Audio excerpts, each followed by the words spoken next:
बीनना प्रारंभ किया। सुबह से लेकर शाम हो गई, बीनते बीनते महाराज थोड़े से चावल प्राप्त हुए हैं। आज महाराज खुश हो गई, चलो कम से कम ठाकुर को देने के लिए कुछ मिला तो सही। लेकिन हाँ, कहने लगी, हे ठाकुर, तेरे को देने के लिए भी हमारे यहाँ पर एक चावल का दाना नहीं है। ने ध्यान से देख लेना, ये मैं चावल नहीं भेज रही हूँ, अपना दुख व्यक्त करके भेज रही हूँ। प्रेम से बोलो। बोलती जा रही है, कहती जा रही है, नेत्रों से महाराज एक अश्रु बिंदु टपका है। कपोलों का अतिक्रमण करके महाराज थोड़ी पर कुछ क्षण रुका है सुशीला के, फिर वह महाराज जो अश्रु बिंदु है उन चावलों में जाकर गिर गया, उसमें जाकर घुल गया। आज सुशीला प्रसन्न हो गई। बोले क्या देखती है कि उन चावलों के मध्य में भगवान श्री कृष्ण प्रकट होकर कहते हैं, अरे मैया तू भेज तो सही, मैं वहां के लिए तड़प रहा हूं, वो तड़पे चाना तड़पे, तू भेज तो सही, एक बार भेज दे। सुशीला प्रसन्न हो गई, आनंदित हो गई। महाराज आज महाराज कपड़े की खोज करने लगी, कपड़ा कहाँ है? अरे जिसके यहाँ अन्न का दाना नहीं, मैं कपड़ा साफ सुथरा भगवान को प्रसाद देने के लिए कहां से मिलेगा? महाराज 64 जगह से धोती फटी हुई है। सुदामा जी तो नंग धड़ंगे महाराज डोलते लंगोटी पहन के, यहाँ छोटे छोटे से बाल, उन बालकों के गले में उसने देखा महाराज नाक कान पहुंचने का झबला पड़ा हुआ था। बच्चे लगा देते ना माता जी झबला, नाक कान पहुंचने, कौन बार बार रुमाल लगाए? उस झबले को लिया, उसी में को महाराज थोड़ा सा साफ किया, उसमें वो चावल रखे और बांध कर आज जो है सुदामा जी को प्रदान किए। सुदामा जी उन चावलों को लेकर पहुंचे हैं, एक नदी के किनारे पहुंचे। नदी को देखकर सारी आशाएं टूट गई। आज तो सुदामा जी महाराज शांत हो गए। बोले ठाकुर, आस भी अब निराश रखती है, अब नहीं महाराज। पत्नी के कहने पर मैं तुझसे मिलने के लिए आया हूं, लेकिन तू भी बड़ा निष्ठुर है महाराज कि तू शायद मिलना ही नहीं चाहता।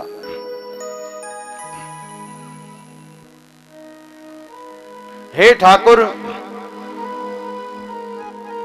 सुबह से भूखा हूं, तुझसे मिलने की उत्कंठा है, लेकिन तूने ये इतनी बड़ी समस्या, अब क्या परीक्षा मेरी ले रहा है? इतनी बड़ी नदी को मैं कैसे पार करूंगा? बिना पैसे के महाराज कोई भी केवट मुझको पार नहीं करेगा, और मेरे पास देने के लिए कुछ नहीं है। मंथन कर रहा है। भूख लगती है, प्यास लगती है,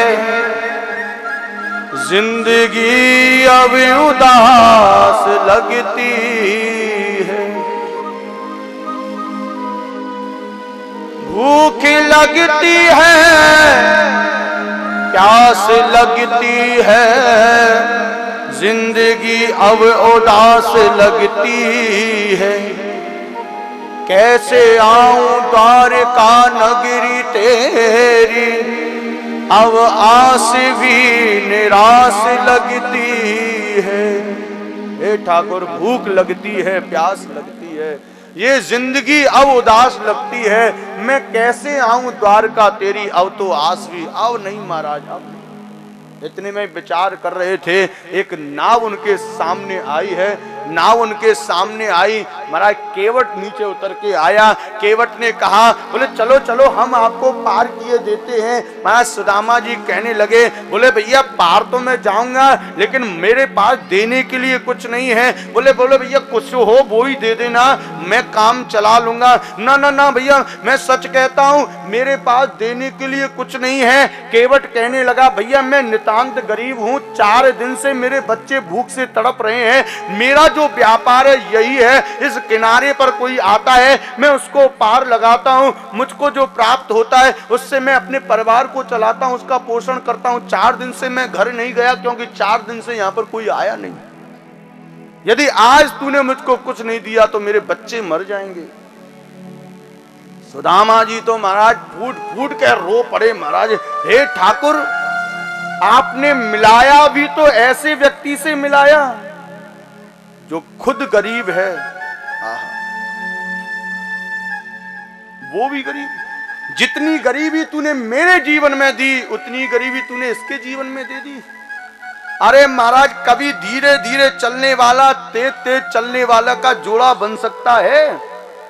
किसी छोटे इंसान का बड़े इंसान का जोड़ा बन सकता है, बराबर का होगा तभी जोड़ा बन सकता है। ये तो भगवान का ध्येय है। आज महाराज भगवान की इस परिभाषा को शायद कोई ना समझ पाए, लेकिन भक्त समझ सकता है। आज एक गरीब से गरीब मिला है, केवट ने कहा तू बैठ तो सही, जबरदस्ती महाराज पकड़ के तुरंत बैठ आया, नदी को पार किया है। महाराज केवट पैर में पड़ गया, हे ब्राह्मण देवता मुझे कुछ देकर जाना। उस ब्राह्मण ने कहा मेरे पास देने के लिए कुछ नहीं, पहले ही बोल दिया था भैया यदि तुझे परेशानी है तो मुझको वापस वहीं छोड़ दे। सुदामा जी कहने लगे, बोले महाराज केवट कहने लगा मुझको कुछ दे दे, मेरे पास भी खाने को कुछ नहीं है। सुदामा जी कहने लगे देख तेरी मैं सौगंध खा के कह रहा हूं, मेरे पास दरिद्रता के अलावा कुछ नहीं है। केवट कहने लगा ला ला ला तू बात दरिद्रता को मोह दे, कम से कम कच्छू तो मिलेगा, 4 दिन है तू बात दरिद्रता को संकल्प कर दे। और दरिद्रता का संकल्प लिया है। आज केवट अपनी रास्ते गया है और सुदामा जी अपने रास्ते जा रहे हैं, मनन मंथन करते हुए जा रहे हैं। बोले वारे वाह हे ठाकुर तेरे भी कैसे कैसे भक्त निराले हैं, मैं कुछ नहीं तो दरिद्रता को ही ले लिया। पीछे मुड़ के देखा, ना तो नदी थी, ना महाराज नौका थी और ना केवट थी। आज परम पिता परमात्मा भगवान श्री कृष्ण ने महाराज 3 स्वरूप धारण किए हैं। केवल किसके लिए? बोले अपने मित्र के लिए। द्रौपदी के लिए आए थे, केवल साड़ी बढ़ाकर भाग गए। गोपियों को बुलाया था, बांसुरी बजा के भाग गए। लेकिन महाराज केवट के पास गए तो अकेले राम गए। लेकिन यहाँ पर तो महाराज भगवान श्री कृष्ण ने 3 स्वरूप धारण किए। खुद ही नौका बने हैं, खुद ही नदी बने हैं, खुद ही केवट बने हैं। अपने निज हाथों से महाराज सुदामा को पार उतार दिया। प्रेम से बोलो आहा। इस दृश्य के दर्शन करें नेत्रों को बंद करके। महाराज सुदामा जी मंथन मनन करते हुए जा रहे हैं और यहाँ पर भगवान श्री कृष्ण महाराज जोर जोर से हंस रहे हैं और जोर जोर से आज रुक्मणी से कह रहे हैं, बोले मैंने अपना वचन पूरा कर दिया, मैंने अपना वचन पूरा कर दिया। बोले क्या कर दिया? बोले सुदामा जी आए हैं और मैंने उनके लिए बढ़िया सुंदर जो है महल का निर्माण कर दिया। देखो सुदामा जी पहुंचे नहीं है। बचपन में सुदामा जी से ये कहा था कि तुम मेरी ओर बढ़ना, बीच मार्ग में सारी दरिद्रता को हरण कर लूंगा, तुम धनवान बन जाओगे। अभी सुदामा जी पहुंचे नहीं है, बीच में ही सारी दरिद्रता को हरण कर लिया। विश्वकर्मा को आज्ञा देकर वहां द्वारका से भी अति सुंदर वहां पोरबंदर में बढ़िया सुंदर सुदामा जी के महलों का निर्माण हो गया। अब वो हमारा धोती में डूल रहा है हमारा सेठ। प्रेम से बोलो, फटी वही धोती में डूल रहा है अभी तक सेठ। महाराज भगवान श्री कृष्ण की लीला बड़ी भयंकर है, बड़ी अजीब है, उसको समझना बड़ा कर रहा काम है। धीरे धीरे महाराज आज सुदामा जी चल दिए हैं। घनश्याम तुम्हें ढूंढने जाएं कहां कहां, घनश्याम तुम्हें ढूंढने जाएं कहां। सुदामा जी धीरे धीरे करके आ रहे हैं, यहाँ पे भी आने वाले हैं महाराज। भक्त बड़े तेज होते हैं। सुदामा जी आ रहे हैं, पीछे देख रहे हैं कहाँ है। हाँ मतलब कृष्ण, यदि हम ये कहने कृष्ण आ रहे हैं तो पीछे ही देखेंगे, और कृष्ण हमेशा आगे से आता है महाराज, पीछे ही देखेंगे, क्योंकि उनको विश्वास ही नहीं है कि महाराज सामने से भी आ सकता है, मूर्ति में से भी निकल के आ सकता है। वो पीछे तुम्हारा हाँ कृष्ण हाँ झांकी आ रही है महाराज। प्रेम से बोलो, घनश्याम तुम्हें ढूंढने जाए कहां कहां, अपने विरह की याद हम दिलाए कहां कहां, अपनी विरह की याद दिलाए कहां कहां। घनश्याम तुम्हें ढूंढने जाए कहां कहां, घनश्याम तुम्हें ढूंढने ढूंढने जाए कहाँ कहाँ। तेरी नजर में जुल्फ में मुस्कान मधुर में है तेरी जला ताली बजाओ प्यारे। मैं तेरे बिना पल न रहूं, मैं तेरे बिना ऐसी लगन तू लगा दे। तेरे बिना पल न रहूं, ऐसी लगन तू लगा दे। मैं तेरे बिना पल न रहूं। दोनों हाथ उठाके जय श्री राधे।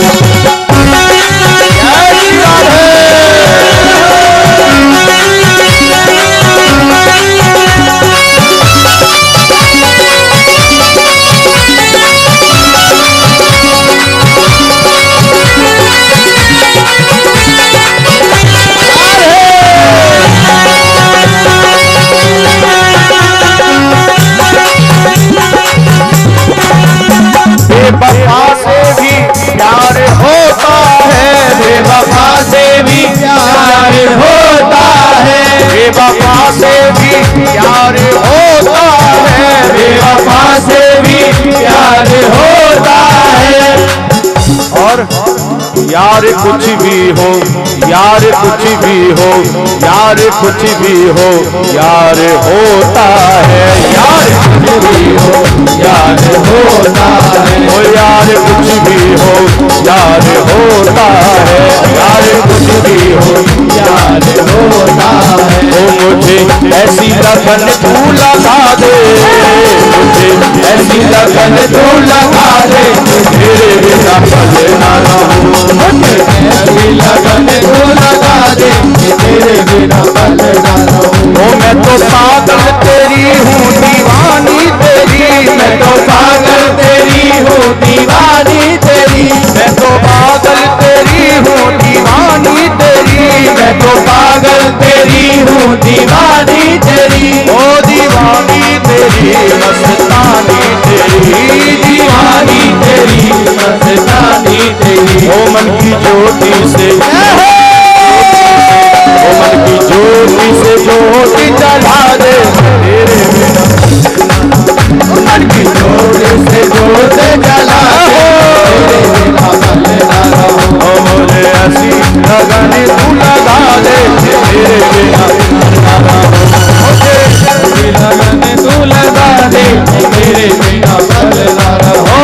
तेरे बिना पल ना रहूं। तेरे बिना पल ना रहूं। तेरे बिना पल ना रहूं। तेरे बिना पल ना रहूं। ओ दिल में प्यार वाला, ओ दिल में प्यार वाला, ओ दिल में प्यार वाला दीप जला दे। तेरे दोनों हाथ उठाके मस्ती में जय श्री राधे लगा दे। तेरे बिना पल ना रहूं। दिल में प्यार वाला दीप जला दे। तेरे बिना पल ना रहूं। दिल में प्यार वाला दीप जला दे। तेरे बिना पल ना रहूं। ओए मुझे ऐसी लगन तू लगा दे कि तेरे बिना पल ना रहूं। ऐसी लगन तू लगा दे। तेरे बिना पल ना रहूं। कि तेरे बिना पल ना रहूं। तेरे बिना पल ना रहूं। तेरे बिना पल ना रहूं। तेरे बिना पल ना रहूं। जय जय श्री राधे, जय जय श्री राधे, जय जय श्री राधे। ओ मुझे ऐसी लगन तू लगा दे कि तेरे बिना पल ना रहूं। वे मुझे ऐसी लगन तू लगा दे मैं तेरे बिना पल ना रहूं, मैं तेरे बिना पल ना रहूं, मैं तेरे बिना पल ना रहूं। ओ दिल में प्यार वाला दीप जला दे, मैं तेरे बिना पल ना मेरे दिल में प्यार वाला दीप तू जगा दे, दिल में प्यार वाला दीप तू जगा दे, मैं तेरे बिना पल ना रहूं। बोलिए भागवत भगवान की। कृष्ण कन्हैया। सखियों ने महाराज तुरंत उस भौरे को देखा और भ्रमर गीत गाया महाराज। मधुब के तबे बंधो माँ इस प्रसांघ्रिम सपत्न्या, कुछ विलुलिति माला उनको मस्मस्वभिर्न, वहत मधुपतिस्तन मानिनी नाम प्रसादम, यदु सदस विडम्ब्यम यस्य दूतस्य मित्र, विसृज शिरसि पादम वेदम्यम चाटुकारै, रनुनय विदुषस्ते इत्यदोत्तर मुकुंदा स्वीकृत इह वृशिष्टापत्य पत्यन्य लोका, विसृजद कृत चेता किम नु संधेयमस्मिनः। मधुप के तब बंधो। एक एक भ्रमर गीत में महाराज इतने सुंदर सुंदर श्लोक हैं, एक एक श्लोक की व्याख्या की जाए तो महाराज रुक्मणी मंगल तुम्हारा 2 महीने बाद हो। मधुब कितब बंधो माँ इस प्रसांघ्रिम शपथन्या। एक महाराज पुष्प के ऊपर एक भंवरा उड़ता हुआ आया। भंवरे को देखकर आज समस्त सखियां कहने ले, अरे देखो देखो देखो ये कपटी आ गया, ये छलिया आ गया।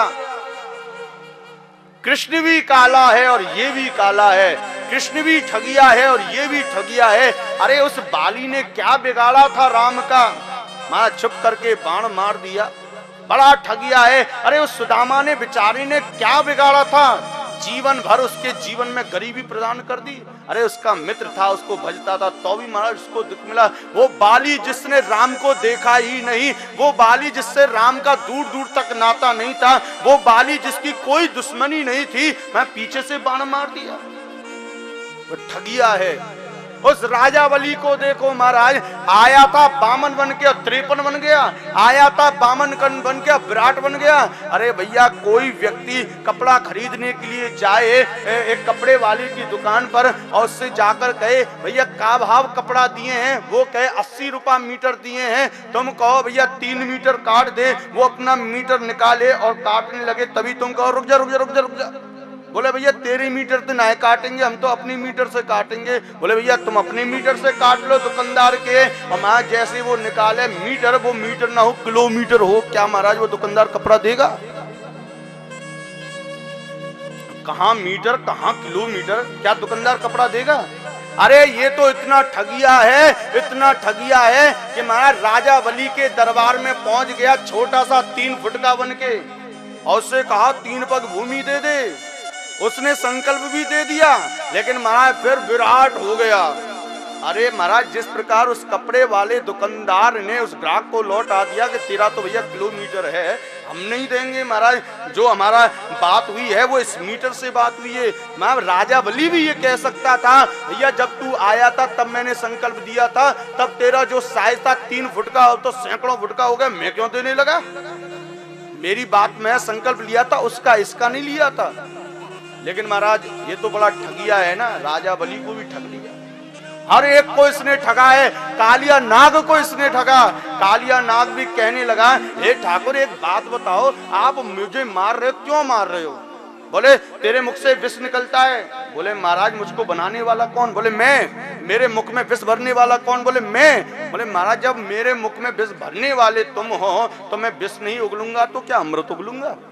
अरे जब आपने मुझको बनाया था उसी समय मेरे मुख में अमृत डाल देते, मरते हुए व्यक्ति को मैं महाराज दंडन करता, उसको भी जीवन दान मिल जाता। लेकिन महाराज उसको भी मारा, उसको भी पीटा, बड़ा ठगिया है ये, बड़ा ठगिया है। समस्त गोपियों ने महाराज भंवरे को घेर लिया, बड़ा अरे जिस प्रकार ये जो मधुप है, ये जो भंवरा है, एक कमल के ऊपर बैठकर उसके अंदर व्याप्त मकरंद को पान करके महाराज उड़ जाता है, फिर मुड़कर